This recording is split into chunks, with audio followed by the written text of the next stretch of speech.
RTI Live News. Ask for right. Bhadradri Kothagudem జిల్లా దమ్మపేటలో భారీ ధర్నా నిర్వహించి ఇళ్ల స్థలాలు లేని వారందరికీ ప్రభుత్వం వెంటనే స్థలాలు కేటాయించి నిర్మాణానికి 10 లక్షల రూపాయలు ఇవ్వాలని డిమాండ్ చేసిన సిపిఐ ఎంఎల్ మాస్ లైన్ రాష్ట్ర నాయకులు ముదా భిక్షం రాష్ట్రంలో అనేక మంది నిరుపేదలు ఉండడానికి ఇల్లు లేక ఇల్లు నిర్మించుకోవడానికి స్థలాలు లేక అనేక ఇబ్బందులను ఎదుర్కొంటున్నారు. గ్రామాల్లో పట్టణాల్లో ఇంటి కిరాయిలు చెల్లించలేకపోతూ ఉన్నారు. రెక్కాడితే గాని డొక్కాడని పేద ప్రజల సమస్యను ప్రభుత్వం వెంటనే పరిష్కరించాలని రాష్ట్రంలో లక్షలాది మందికి రేషన్ కార్డుల సమస్యను ఎదుర్కొంటున్నారని అన్నారు. మనం అనుకుంటా ఉన్నాం కానీ అంతగా నమ్మాల్సినటువంటి అవసరం మాత్రం లేదు. అది కూడా కొద్ది మందికి మాత్రమే జరుగుద్దేమో. ఈనాడు అర్హత కలిగినటువంటి వాళ్ళందరికీ రేషన్ కార్డులు ఇవ్వాలని మనం డిమాండ్ చేస్తూ ఉన్నాం. కానీ ఎంతవరకు రేషన్ కార్డులు అమలు చేస్తారో కూడా చూడాలి. ఇవాళ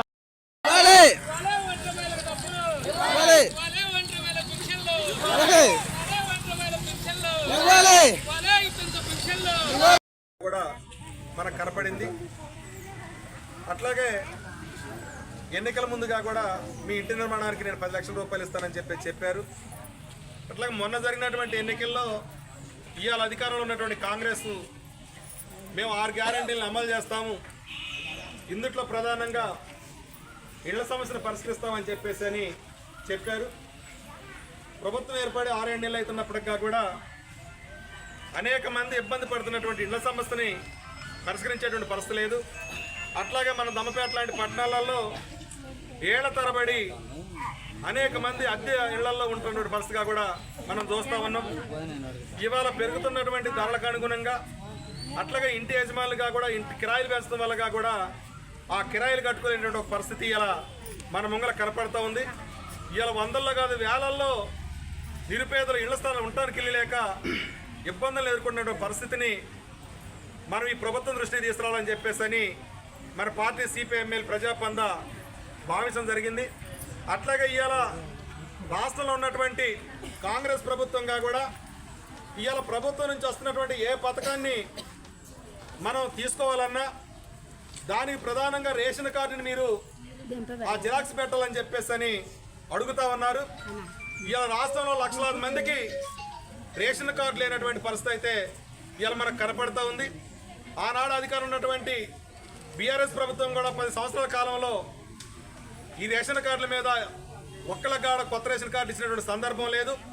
ఇప్పటికైనా ఈ అధికారం ఉన్నటువంటి కాంగ్రెస్ ప్రభుత్వం వెంటనే అర్హులైన అందరికీ కూడా రేషన్ కార్డులు ఇవ్వాలని చెప్పేసి మన పార్టీ ప్రధానంగా డిమాండ్ చేస్తూ ఉంది. అట్లాగే అనేక మందికి వృద్ధులకు కానివ్వండి, వితంతువులకు కానివ్వండి ఈనాటికి కార్డు ఉంది కాబట్టి ప్రధానంగా ఇళ్ల సమస్య, ఇళ్ల స్థలాలు లేనటువంటి వారికి ఇళ్ల స్థలాలు ఇవ్వాలని, ఇంటి నిర్మాణానికి 10 లక్షల రూపాయలు ఇవ్వాలని, అట్లాగే స్థలాలుండి ఇళ్ళు లేనటువంటి వాళ్ళకి కూడా ఇంటి నిర్మాణానికి 10 లక్షల రూపాయలు ఇవ్వాలని, అట్లాగే వితంతువులు, వృద్ధులు, వికలాంగులకి అట్లాగే కొత్త రేషన్ కార్డు ఇవ్వాలనేటువంటి డిమాండ్స్ తోటి ఇవాళ మన మండల స్థాయిలో అన్ని గ్రామాల్లో కూడా ప్రచారం నిర్వహించి మన గ్రామాల్లో ఉన్నటువంటి సమస్యలన్నింటి కూడా తీసుకొని మనం కూడా వ్యక్తిగతమైనటువంటి దరఖాస్తులుగా కూడా మనం ఇక్కడ ఎంఆర్ఓ గారికి ఇవ్వాలి అనేటువంటి ఆలోచనతోటి మన పార్టీ కార్యక్రమం తీసుకున్నది. ఈ కార్యక్రమానికి మన పార్టీ రాష్ట్ర నాయకులు ముద్దా భిక్షం గారు వచ్చారు. వారిని కూడా మాట్లాడవలసిందిగా కోరుతా ఉన్నాను. ఈ కార్యక్రమానికి హాజరైన అక్కలందరికీ కూడా ముందు నమస్కారం. మనం ఈరోజు ఈ ధర్నా కార్యక్రమంలో ప్రవేశపెట్టినటువంటి డిమాండ్లు ఏవైతున్నాయో ఇవి చాలా అత్యవసరమైనటువంటి డిమాండ్లు అన్నమాట. ఇందులో రేషన్ కార్డు కానీ, ఇంటి స్థలాలు కానీ, ఇంటి నిర్మాణాల కోసం మనం డిమాండ్ చేస్తున్నటువంటి యొక్క ప్రభుత్వం 10 లక్షల డిమాండ్ కానీ, అదేవిధంగా పెన్షన్లకు సంబంధించిన విషయంలో చాలా కాలం నుంచి ఇంతవరకు కొత్త పెన్షన్లు లేవు. పోయిన ఈ ఎన్నికల్లో మేము అధికారంలోకి వస్తే పెన్షన్లు కొత్త వారికి ఇవ్వడమే కాదు, అదనంగా పెంచిస్తామని చెప్పేసి కూడా గవర్నమెంట్ ఒక వాగ్దానం చేసింది. రేషన్ కార్డు సమస్య ఉండదు, పెన్షన్ల సమస్య ఉండదు. చివరికి ఇంటికొక మహిళకి అవసరం అనుకుంటే ఒక 25,000 రూపాయలు మేము ఉచితంగానే ఇచ్చేస్తామని కూడా చెప్పారు.